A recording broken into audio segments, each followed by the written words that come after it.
अस्सलाम वालेकुम viewers. I hope कि आप सब खैरियत से होंगे। इस वीडियो में मैं आपको बताऊंगा कि ये कौन सी किताब है और ये कितनी ज़्यादा इम्पोर्टेंट है। ठीक हो गया। और पास्ट पेपर में के बहुत ज़्यादा जो क्वेश्चंस आते हैं रिपीटली वो इसी किताब में से लिए जाते हैं। तो इसको आप कैसे डाउनलोड करेंगे और इसके अलावा ये जो सेकंड रिकमेंडेड बुक है वो भी मैं आपको दिखाऊंगा। और उसके अलावा ये इसको डाउनलोड कैसे करना है उसको आप गौर से सुन लें। इसको डाउनलोड करने के लिए इसी वीडियो को आपको कंप्लीट देखना पड़ेगा। ये मैं कोशिश करूंगा शॉर्ट सी वीडियो बनाऊंगा। अच्छा, इसी वीडियो में मैं आपको एक कोई कोड इस तरह दिखाऊंगा। उसको आप हाईलाइट करेंगे तो वो आपको शो हो जाएगी। ठीक होगा। जिस तरह ये कोड है, ये भी लिखा हुआ है, इस तरह वो हाईलाइट होगा। ये 21 कोड है, जिस तरह ये 2 है, उसी तरह मैं आपको इसी वीडियो में दिखाऊंगा वो कोड। तो आपने मुझे ईमेल करना है siddiqpyara@gmail.com। ठीक हो गया। ये जो मेरे चैनल का नेम है सिद्दीक प्यारा, इसमें स्पेस नहीं है, साथ में @gmail.com। तो आप उसमें जस्ट मुझे कोड नंबर 1 2 3 जो भी होगा मेल करेंगे तो ये वाली जो सॉफ्ट फॉर्म है इसकी कॉपी मैं आपको सेंड कर दूंगा। तो चलें इसको देखते हैं। सबसे पहले इसको देख लेते हैं। ये जो सिलेबस है इसका CSS का, पब्लिक एडमिनिस्ट्रेशन का, ये इसका होगा सिलेबस और ये होगी इसकी सजेस्टेड रीडिंग्स। ये सेकंड बुक है, public administration understanding management politics and law in public sector. इसके ऑथर है डेविड रोजनब्लॉम। तो देखते हैं कि पास पेपर में ये कितना ज्यादा रिपीट हुआ है। ये देखिए CSS का पास पेपर है एक, पब्लिक एडमिनिस्ट्रेशन का। इसका क्वेश्चन नंबर 2 ही देख लें, ये इस बुक में से कैसे आया है। इस बुक में मैं गया, मैंने कंट्रोल F किया, फाइंड किया और यहाँ पर ये मैंने इसको सर्च करने लगा हूँ इसी बुक में से।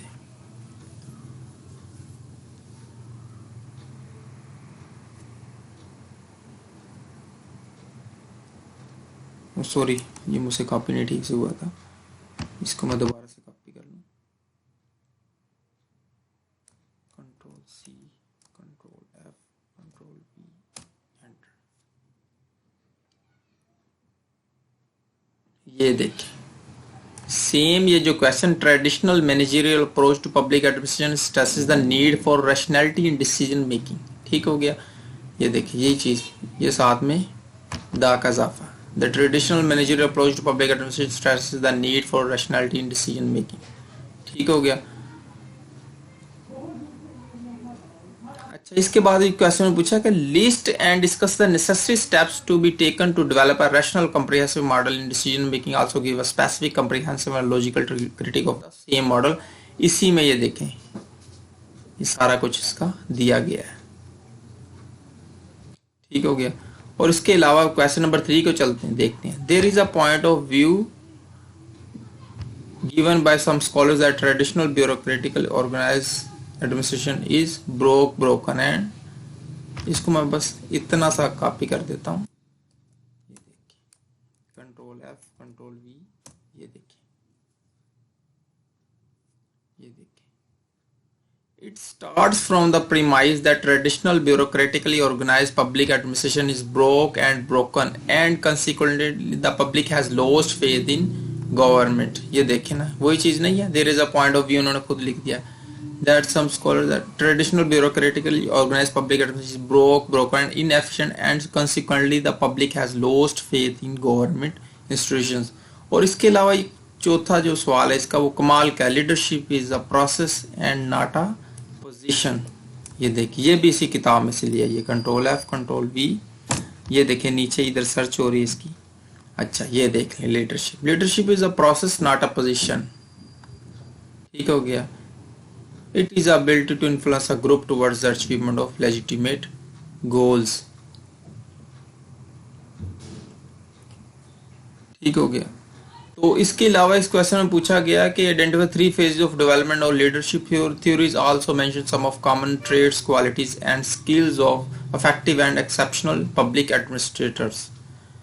ये देखिए क्वालिटीज ऑफ इफेक्टिव लीडर इसमें आ गई है। ठीक हो गया। Common traits, qualities and skills of effective leader. इस तरह इसमें बहुत ज्यादा कह ले कि आपके पास डाटा है।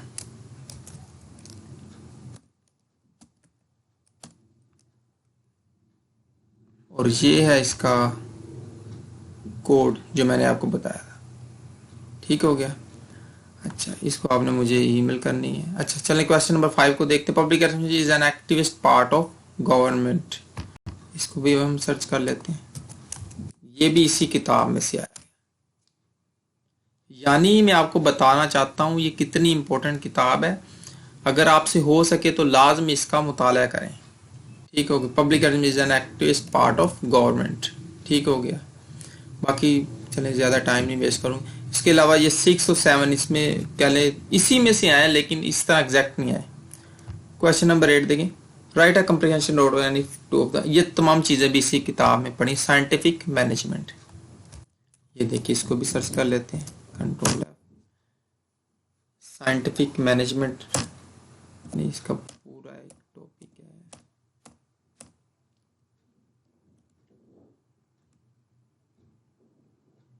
साइंटिफिक मैनेज ये हो गया एक टॉपिक। इसके अलावा इधर एक बाकायदा था, ये देखिए साइंटिफिक मैनेजमेंट। ठीक हो गया। आप इसको भी देख सकते हैं। ये इसके प्रिंसिपल्स हैं क्योंकि इन्होंने दिए टेलर ने। ठीक हो गया। ये कमाल की थ्योरी है। इसके अलावा ह्यूमन रिलेशंस अप्रोच, ये देखिए आप इसको भी सर्च कर लें यहाँ से। ह्यूमन रिलेशंस अप्रोच, ये देखिए द ह्यूमन रिलेशंस अप्रोच, ये यहाँ पर आ गया। और इसके अलावा द हाथॉर्न एक्सपेरिमेंट्स जो 2021 में ये आया था क्वेश्चन, ये बहुत इंपॉर्टेंट, ये भी इसी में से लिया गया। और इसके अलावा theory X and Y of motivation, theory X, ये देखिए थ्योरी एक्स क्या होती है, ये है। थ्योरी वाई भी यहीं पर होगी, थ्योरी वाई। ठीक हो गया। तो कोड मैंने आपको इसी वीडियो में दिखा दिया था, तो काइंडली आप उसको मुझे ईमेल करें। ईमेल किया था मेरा siddiqpyara@gmail.com। अगर आप कहते हैं कि मैंने, क्योंकि सम टाइम कुछ लोग वीडियो को लास्ट से देखते हैं और कहते हैं कि शायद लास्ट में ही वो कोड होगा, तो इसलिए मैंने वीडियो में आपको दिखाया था, बाकायदा उसमें बोला भी हूँ कि ये वाला कोड है। तो आप इस वीडियो को दोबारा कंप्लीट देखें। अगर आपने इसको कंप्लीट नहीं देखा तो आपको इंशाल्लाह कोड मिल जाएगा। तो आप मुझे ईमेल करें और इस फाइल को ले लें। ये फाइल मुझे कह लें कि बहुत मुश्किल से मैंने कहीं से ली है, तो कह लें कि कॉपीराइट का इशू भी है। तो इसको काइंडली किसी के साथ शेयर मत करें, खुद अपने पास ही रखें। और इसके बाद आप इसको, अगर आपको कहीं से डिलीट हो जाए, कोई मसला हो, तो आप मुझे बताएं, मैं आपको फिर इसका लिंक शेयर कर दूंगा। वीडियो देखने के लिए शुक्रिया। अल्लाह हाफिज़।